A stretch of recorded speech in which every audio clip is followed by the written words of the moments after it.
So I think whenever we're trying to come up with a new world, and Fallout being in this new world that was getting created, particularly by Tim Kaine and Jason Anderson and Leonard Boyarsky, they were really trying to figure out what this special sauce was. What was the thing that was going to make it feel like something different? We had a fantastic team. What I did was I would stay at work after hours in a conference room, and I'd order pizza, and I'd tell people if they wanted to come to the conference room after they were done with their work, we could talk about games. Tim Kaine, who was the producer / lead producer / game director at the time, he knew that he wanted to make an RPG where the player had a lot of choice in what they did.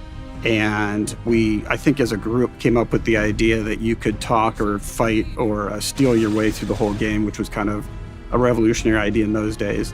I shall believe you for now. Now, the thing about Leonard is he's kind of a dark guy. Everything's kind of gloomy. So I told him, I said, if we make this game, I don't want it to be all depressing. There's got to be a humor to it. And that turned out to be something he calls the special sauce, because we ended up with this world that's funny, but very morbidly funny. I had this really long drive back and forth to work. One day I'm like, it would be a really good idea to make this kind of like an idealized 1950s future that an apocalypse happened to it.